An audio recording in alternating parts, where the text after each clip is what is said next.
إن الحمد لله نحمده ونستعينه ونستغفره ونؤمن به ونتوكل عليه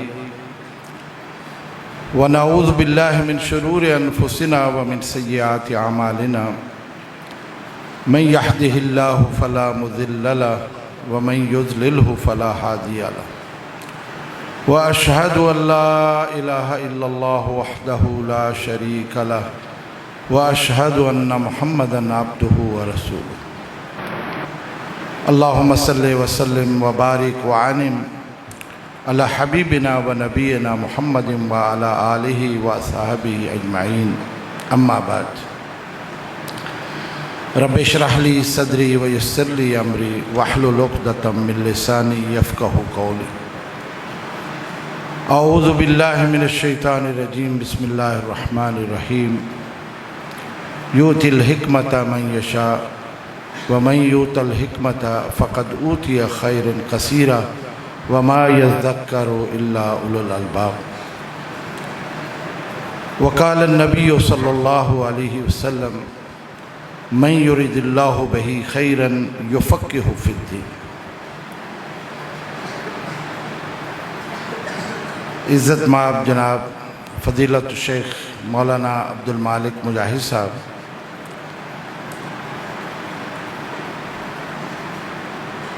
عزت مآب علماء و مشائخ، واجب الاحترام حاضرین و سامعین و سامعات، سب سے پہلے تو میں شکر گزار ہوں اس عظیم الشان ادارے کا جس کی سالانہ تقریبات میں ہمیشہ مجھے حاضری کا موقع دیتے ہیں اور اس بہانے اپنی کوئی دل کی بات بھی آپ کے گوش گزار ہم کر دیتے. مجھ سے قبل نماز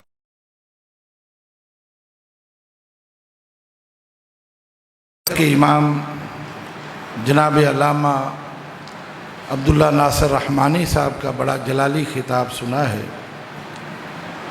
انہوں نے جن باتوں کی طرف ہمیں سب کو متوجہ کیا ہے اور خاص طور پر فارغ التحصیل ہونے والے ہمارے ان بھائیوں کو، یقیناً یہ بہت ہی نصیحت آموز، بہت ہی خوبصورت باتیں، اور وہ ساری باتیں ازبر کرنے والی ہیں، زبانی یاد کرنے والی ہیں، اور ہمیشہ ان پر عمل کرنے کی کوشش کرنی چاہیے.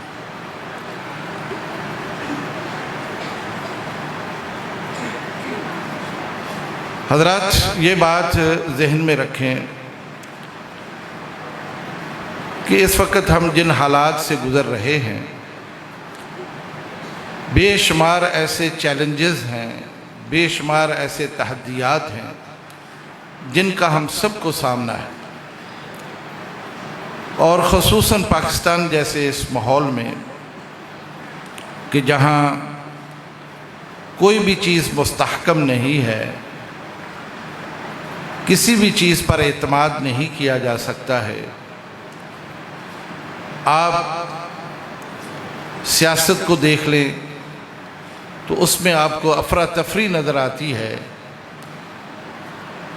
ایک دوسرے کی ٹانگیں کھینچی جاتی ہیں. اگر آپ پاکستان کی معاشی حالت دیکھیں تو کوئی بھی زندگی کا طبقہ ایسا نہیں جو اس سے مطمئن ہو. غریب تر ہے، امیر اپنی جگہ پر سلٹ پٹا رہا ہے، وہ پریشان حال ہے. ذمہ دار ہیں تو وہ اپنی فصلیں لے کے سڑکوں پر بیٹھے ہیں، اور گھر والے ہیں تو مہنگائی کا رونا رو رہے ہیں. اگر ہم عدالتی نظام دیکھتے ہیں تو اس قدر مایوسی ہے کہ لوگ اپنے فیصلے اپنی مرضی سے خود کرتے چلے جا رہے ہیں،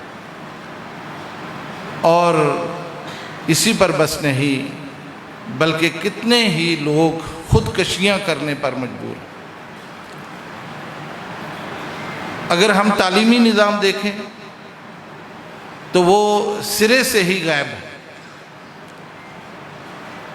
میں حیران ہوتا ہوں کہ یہ کیسا ملک ہے کہ 70 سال ہو گئے اسے قائم ہوئے، اور ان 70 سالوں میں ہم نے دیکھا ہے کہ کوئی بھی تعلیمی نظام مستحکم نہیں ہوا، اس پر عمل نہیں ہوا۔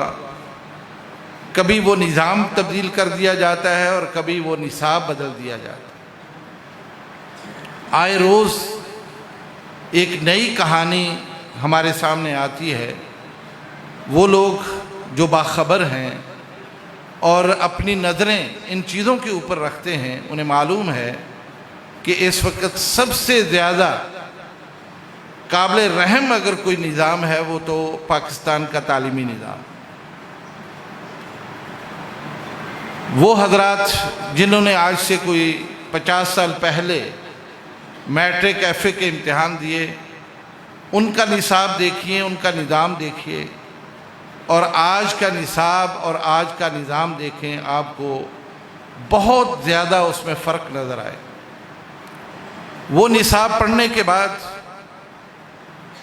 کم از کم ان طلبہ کے اندر اخلاقیات پیدا ہوتی تھی، تمیز پیدا ہوتی تھی، ادب پیدا ہو جاتا تھا، احترام پیدا ہو جاتا تھا۔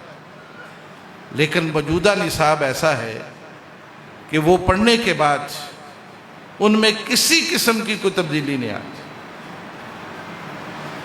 اور پھر ایسا نظام کہ اس میں کہیں بھی عدل نظر نہیں آتا۔ ابھی جو میٹرک کے امتحان ہوئے ہیں، اگر آپ حضرات کے بچوں نے بھی وہ امتحان دیے ہوں یا آپ باخبر ہوں تو آپ کو معلوم ہونا چاہیے کہ لاہور شہر کے امتحانی سینٹر نیلام ہوئے،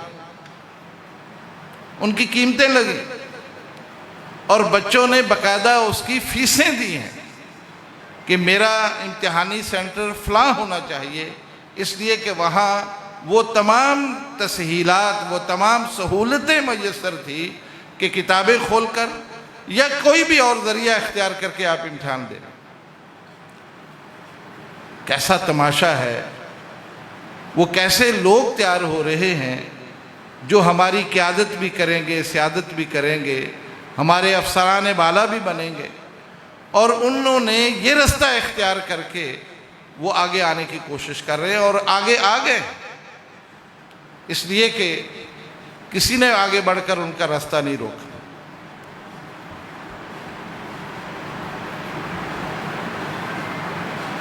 پھر پاکستان میں اگر آپ دیکھیں تو اخلاقی بحران اس قدر شدید ہے کہ علامان والحفیظ خود والدین کانوں کو ہاتھ لگاتے ہیں۔ آج کی ایک تازہ خبر یہ ہے کہ سرگودا میں ایک باپ نے اپنے بیٹے کو گولی ماری، اور دوسری خبر یہ ہے کہ ایک بیٹے نے اپنے باپ کو گولی ماری۔ وجہ کیا ہے کہ ایک جگہ پر باپ بیٹے کو سمجھاتا ہے، اسے اخلاقی حدود میں رہنے کی تلقین کرتا ہے، تو اس نے اس کو زخمی کر دیا، اور دوسری جانب بیٹے کو سمجھاتے ہوئے بیٹا مشتعل ہوتا ہے، وہ باپ کو گولی مارتا ہے۔ میرے بھائیوں، عزیزوں، دوستو، جب نوبت یہاں تک آ جائے تو آپ سوچئے کہ ہمارا آگے مستقبل کیا ہوگا۔ وہ اخلاقی قدریں کہاں چلی گئی، وہ رشتوں کا تقدس کدھر چلا گیا، اور بڑے اور چھوٹے کے درمیان جو ایک امتیاز ہوتا تھا وہ کہاں چلا گیا۔ اور میں یہ بات آپ سب سے عرض کروں کہ آنے والا وقت شاید اس سے بھی زیادہ تکلیف دہ ہوگا، اور اس کی وجہ یہی ہے کہ ہم میں سے کوئی بھی اپنی ذمہ داری کو ادا کرنے کے لیے تیار نہیں۔ اس وقت میرے اس مجمع میں جہاں طلبہ موجود ہیں، میں دیکھ رہا ہوں بہت سارے ایسے ہمارے معززین، ہمارے معاونین، محترم حضرات وہ بھی موجود ہیں، علماء و مشائخ بھی موجود ہیں، ذمہ داران بھی موجود ہیں۔ یہ تمام طبقات اس وقت یہاں موجود ہیں۔ جب ہم اپنی اپنی ان ذمہ داریوں سے نظریں چرائیں گے اور یہ ذمہ داری کسی اور پر ڈالیں گے تو میرے بھائیوں پھر اس کے نتائج اسی طرح سے نکلیں گے۔ باپ یا ماں ان سے زیادہ اپنے بچوں کا اور کوئی خیر خواہ نہیں ہو سکتا۔ جتنی درد ہمدردی ان کو اپنے بچوں سے ہو سکتی ہے، کسی کو نہیں ہو سکتی۔ لیکن آج یہ والدین انہوں نے یہ سمجھ لیا کہ اپنے بچوں کو کسی اچھے اسکول کے سپرد کر دو، بڑی سے بڑی فیسیں ان کی بھر دو اور خود اس سے مستغنی ہو جاؤ۔ گاڑیاں لگا دی گئی ہیں، رکشے لگا دیے گئے ہیں، بچے صبح جاتے ہیں، دوپہر کو شام کو واپس آ جاتے ہیں، اور اس کے بعد کسی اکیڈمی کے سپرد کر دیے جاتے ہیں، اور درمیان میں جو والدین کا کردار ہے وہ ختم ہو جاتا ہے۔ تو آپ بتائیے مجھے، ان سکولوں میں پڑھانے والے وہ اساتذہ ہوں یا استانیہ ہوں یا اکیڈمی میں پڑھانے والے کوئی بھی استاد ہوں، انہیں آپ کے بچوں سے کتنی خیر خواہی ہو؟ انہیں تو مطلوب اور مقصود پیسہ ہے، وہ لیتے ہیں، اور ایک نصاب کی حد تک اس کی تیاری وہ کرا دیتے ہیں۔ ان کا اخلاق کیا ہے، وہ کیسی گفتگو کرتے ہیں، ان کا اٹھنا بیٹھنا کیا ہے، ان کی طرز زندگی کیا ہے، ان کو اس سے کیا لینے دینا۔ اور ہم ہیں ان سے نظریں چرا کے ہم اپنے کاموں میں لگے اور یہ سمجھتے ہیں ہم نے فرض ادا کر دیا۔ میں اکثر جگہوں پہ جب کبھی کوئی موقع ملتا ہے بات کرنے کا تو ایک بات میں ضرور لوگوں سے پوچھتا ہوں، کتنے ہمارے لوگ ہیں جو اپنے ان بچوں کے ساتھ شفقت محبت کرتے ہوئے شام کے وقت ان کے ساتھ بیٹھتے ہیں، ان کی باتیں سنتے ہیں، ان کی ضروریات پوچھتے ہیں، اور محبت کے ساتھ، الفت کے ساتھ ان کے سکول کے بیگ چیک کرتے ہیں۔ جو بیگ لے کے جاتے ہیں نا، وہ 10-10 کلو کا وزن وہ لے کے جاتے ہیں، کتنے لوگ ہیں جو چیک کرتے ہیں اس میں نصاب کیسا ہے، اس میں ہوم ورک کیسا ہے، اس میں جو نوٹس لگے ہوئے ہیں وہ کیا ہے۔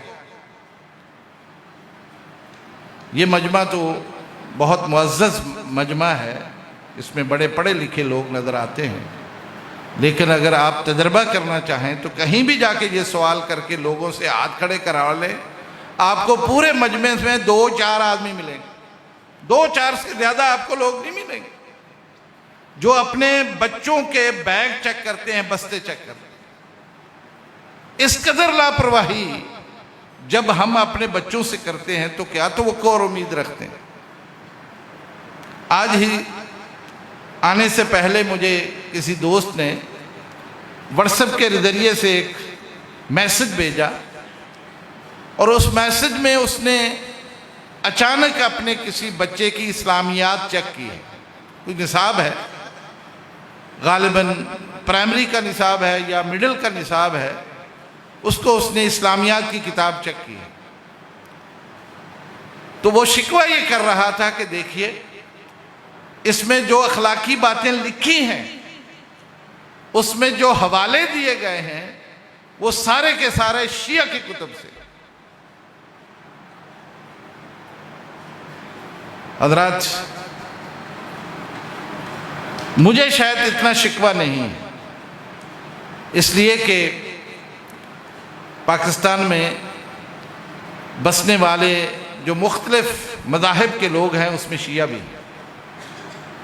غالباً جہاں صحیح مسلم کا، بخاری کا، ترمذی کا، نسائی کا یا قرآن کا حوالہ ہے، وہاں اگر نہج البلاغہ کا، الکافی کا یا دیگر کتابوں کا کوئی حوالہ آ گیا ہے اخلاقی اعتبار سے، وہ شاید اتنا نقصان دہ نہیں، لیکن مسئلہ صرف اتنا ہے، کیا ہم نے اپنے بچوں میں یہ تمیز پیدا کی ہے؟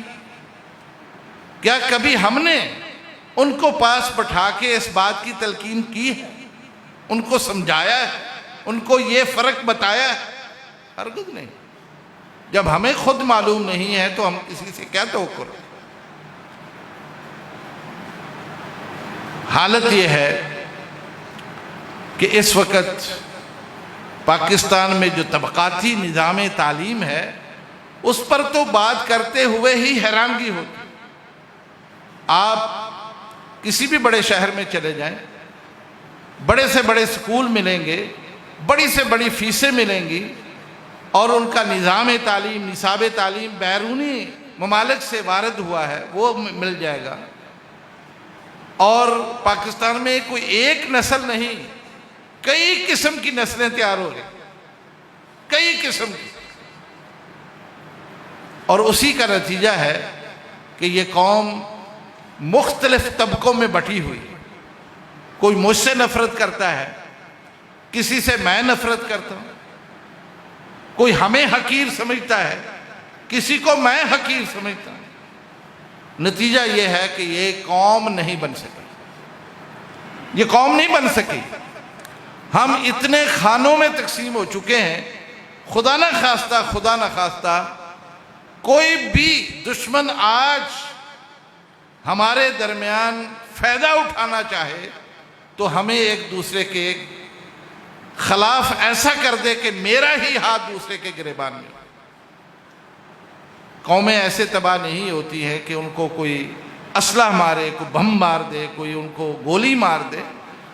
قومیں ہمیشہ اس انداز سے تباہ ہوتی ہیں کہ جب ان کے درمیان نفرت کی ایسی دیواریں کھڑی ہو جائیں کہ ہم ایک دوسرے کو برداشت نہ کریں۔ میرے بھائیوں، ان حالات میں جبکہ ایک طرف یہ طبقاتی نظام موجود ہے، ایک نظام تعلیم ان مدارس کا بھی ہے۔ یہ مدارس اس وقت پورے پاکستان میں موجود ہیں، جن کی تعداد ہزاروں میں ہے، اور جس میں پڑھنے والے طلبہ اور طالبات کی تعداد 50 لاکھ سے زیادہ ہے۔ یہ ایک الگ سے نظام اور نصاب کے تحت اپنی تعلیم مکمل کرتے ہیں، لیکن مقام شکر ہے کہ کم از کم ایک صدی سے ان کے درمیان جو نظام ہے، جو نصاب ہے، اس میں یکسانیت ہے۔ ہمیں کہا جاتا ہے، ہمارے اوپر تان کیا جاتا ہے کہ یہ رجت پسند ہیں، قدامت پسند ہیں، ایک پرانا نصاب وہ لے کے بیٹھے ہوئے، اور انہیں دنیا کی کوئی خبر نہیں۔ بہت سارے اور تانے اس کے ساتھ وہ بھی ہمارے اوپر لگائے جاتے ہیں۔ لیکن حضرات گرامی، بات یہ ہے کہ یہ مدارس اس علم کے وارث ہیں، اور ان کے تحفظ کے لیے یہ کوشاں ہیں جس علم کو نبی کریم صلی اللہ علیہ وسلم نے اس امت کے لیے چھوڑا۔ اب ظاہر ہے قرآن حکیم وہ 14 صدیاں پہلے نازل ہوا، وہ اس وقت سے اب تک ہے، اور ہمارے ہاں وہ پڑھایا جاتا ہے، قرآن حکیم کی تعلیم دی جاتی ہے، اور اس کا ترجمہ ہو، اس کی تفسیر ہو، اس کے اصول ہو، اس کے ضابطے ہوں، اس کے علوم ہو، وہ پڑھائے جائیں۔ کوئی کہے 100 دفعہ کہے کہ یہ قدامت پسندی ہے، تو میں یہ سمجھتا ہوں کہ ہم قرآن حکیم کی اس تعلیم کو نہ صرف آج بلکہ آنے والی صدیوں تک بھی یہ سلسلہ اسی طرح سے جاری ساری رہے گا، اور اسی طرح احادیث کا وہ مجموعہ جو نبی اکرم صلی اللہ علیہ وسلم کی زبان اطہر سے کلمات نکلے، اس کا تحفظ، اس کے علوم، اس کے اصول، اس کے ضابطے، اور اس سے مستنبط ہونے والے وہ مسائل، وہ فقہ، اس کی تدریس، اس کی تعلیم کا سلسلہ ہم اسی طرح سے جاری و ساری رکھیں۔ اگر ہم بھی اس تانے کے پیچھے لگ کے ان تمام چیزوں کو چھوڑ دیں تو بتائیے کہ ہماری زندگی میں وہ اسلام جو حقیقی اسلام ہے، جو نبی اکرم صلی اللہ علیہ وسلم لے کے آئے اور ہمارے لیے چھوڑا ہے، وہ کہاں جائے؟ اس لیے دینی مدارس کا سب سے بڑا کردار اس وقت یہی ہے کہ ان تمام علوم کو جو ہمیں ورثے میں ملا، ہمارے اسلاف نے ہماری جھولی میں ڈالا، آج میرے اساتذہ اور اس ادارے میں پڑھنے والے وہ تمام طلبہ اس کے امین ہیں، اور یہ اس کے رکھوالے ہیں، محافظ ہیں، اور نہ صرف یہی بلکہ آئندہ آنے والی نسلوں کو منتقل کرنے کے ذمہ دار۔ کیا یہ ذمہ داری کوئی کم ہے؟ اور پھر یہ معاشرہ، یہ سماج جو اس وقت اپنی موت مر رہا ہے، اخلاقی قدریں ختم ہو رہی ہیں، رشتوں کی پہچان ختم ہو رہی ہے، اگر دوبارہ اس کا احیاء کرنے والے، اس کو دوبارہ زندہ کرنے والے کوئی ادارے موجود ہیں تو وہ یہی دینی مدارس، جن کو تانے بھی دیے جاتے ہیں اور جن پر بہت زیادہ زبانیں چلائی جاتی ہیں، یہی وہ ادارے ہیں۔ میں یہ سمجھتا ہوں قرآن حکیم نے جو کہا ہے یخرج الحی من المیت، یہ مدارس اس مردہ معاشرے میں وہ زندگی پیدا کر رہے ہیں جس زندگی کے ذریعے سے آنے والی نسلیں اسلام کی شناخت رکھیں گی، وہ اخلاقی قدریں اپنے اندر دوبارہ پیدا کر لیں گی۔ اگر یہ نہ رہے، یاد رکھیں، تاریخ بتاتی ہے، تاریخ یہ بتاتی ہے کہ جس سوسائٹی سے، جس معاشرے سے مدارس ختم ہو جائیں، وہ معاشرہ نہ صرف ختم ہوتا ہے بلکہ ہمیشہ ملیا میٹ۔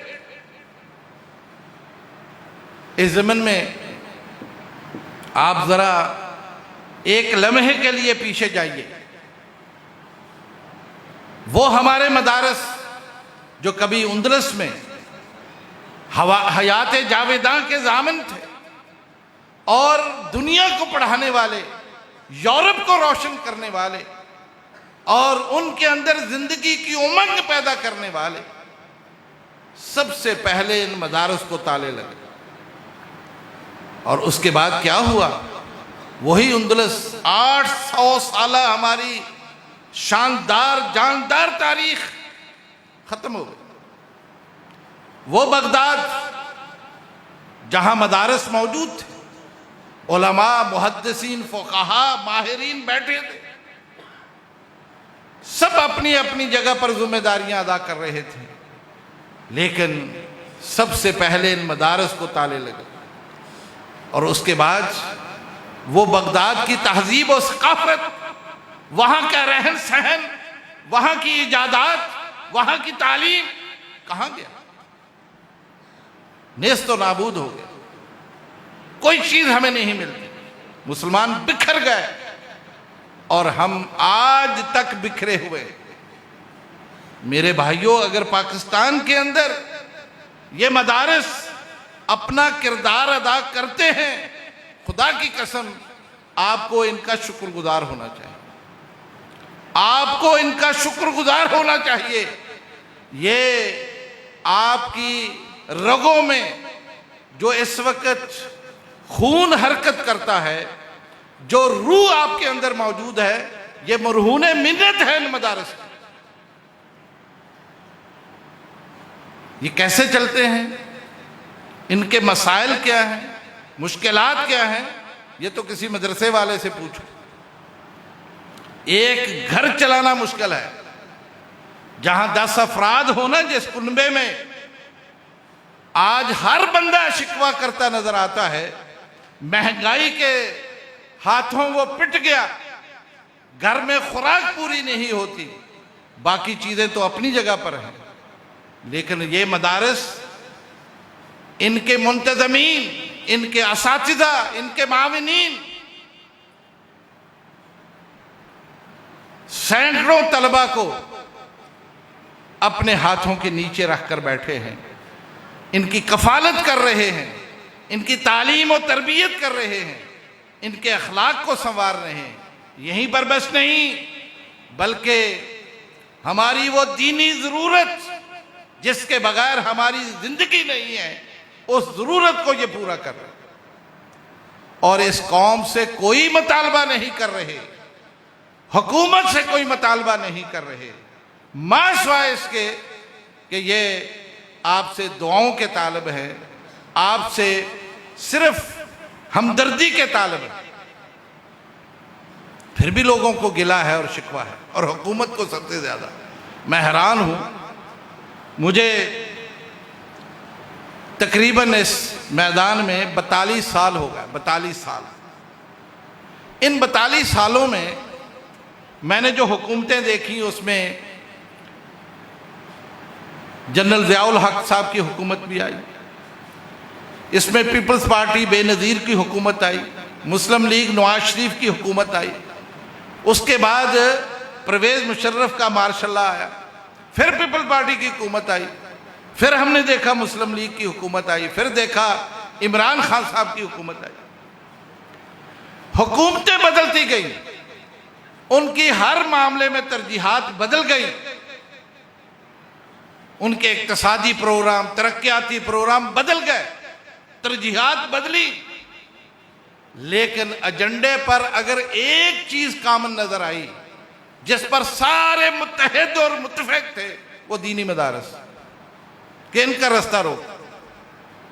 میں یہ بات ویسے نہیں کہہ رہا ہوں، کوئی جذباتی ہو کے بات نہیں کر رہا، میں حلفاً یہ بات کر رہا ہوں کہ تمام حکومتیں سن 80 سے لے کے اب تک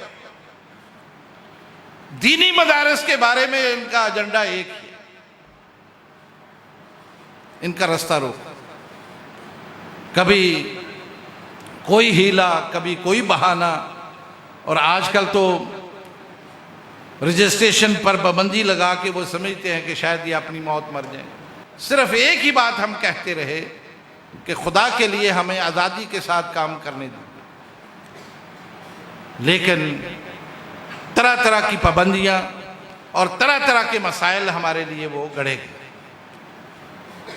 حضرات گرامی، میں یہ گزارش آپ تمام حضرات سے کرنا چاہتا ہوں کہ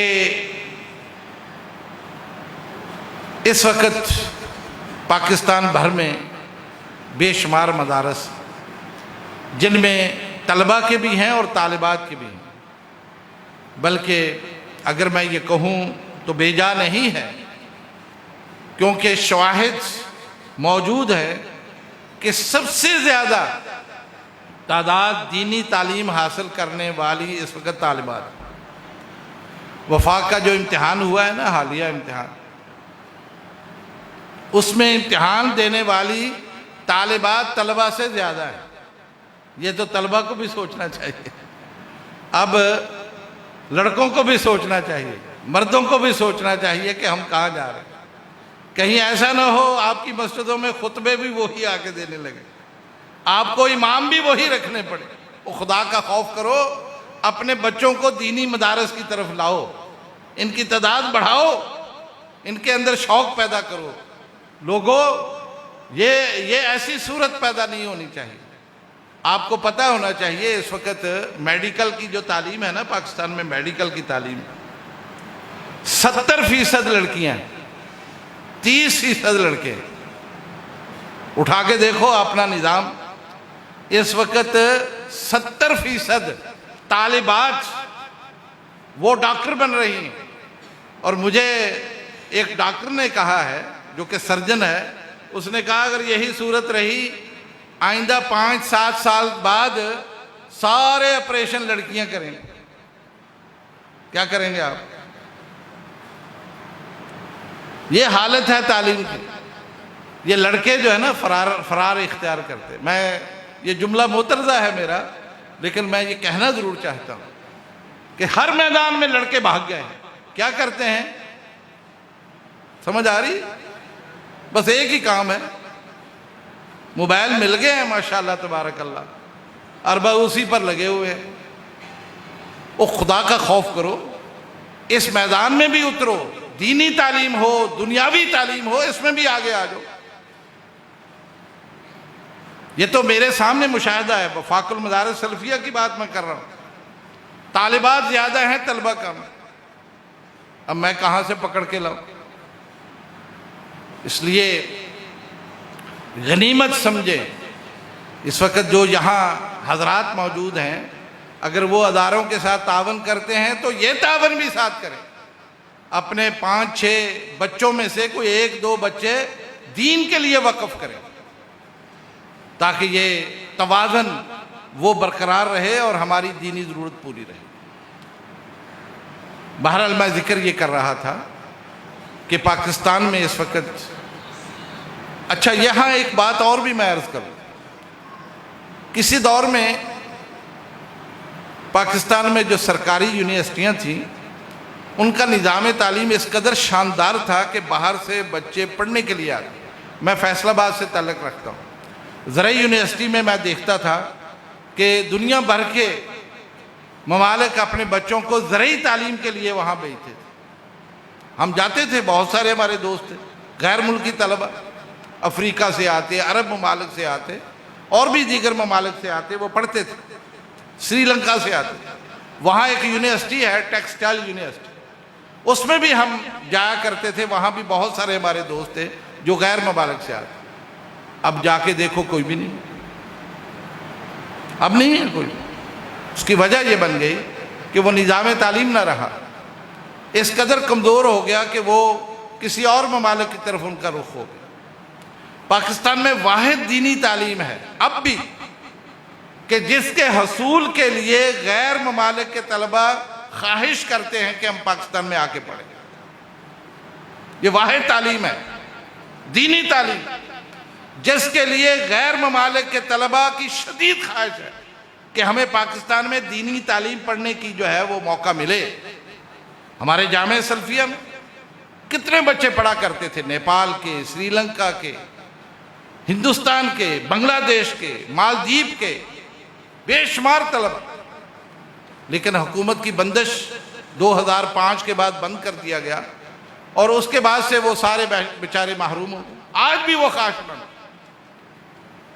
کہنا یہ ہے کہ ہمارا نظام تعلیم اللہ کے فضل و کرم سے، جو کہ ہم اپنی استطاعت کے مطابق، اپنی سمجھ بوجھ کے مطابق اس کو چلا رہے ہیں، الحمدللہ وہ اس قدر معیاری ہے کہ دنیا چاہتی ہے کہ یہاں کے دینی تعلیم پڑھے۔ اس لیے ان دینی اداروں کے اوپر اعتماد کیا جا سکتا۔ آپ جس ادارے میں موجود ہیں، یہ میرا قابل فخر ادارہ ہے۔ الحمدللہ سال ہا سال سے ہم یہاں کے نتائج دیکھتے ہیں، ہر سال ان کے نتائج پہلے سے کہیں بہتر نظر آتے ہیں۔ یہاں کے اساتذہ، یہاں کے منتظمین، وہ خراج تحسین کے لائق ہیں۔ میں ان سب کو مبارکباد بھی دیتا ہوں اور زبردست خراج تحسین پیش کرتا ہوں۔ ان کا نظام تعلیم و تربیت اور اخلاقی جو قدریں ان میں پیدا کرتے ہیں، اور سب سے بڑھ کر علمی رسوخ جو بچوں کے اندر پیدا کرتے ہیں، یہ بہت ہی قابل تحسین ہے۔ آپ حضرات پورے اعتماد کے ساتھ اپنے بچوں کو ان کے سپرد کر سکتے ہیں۔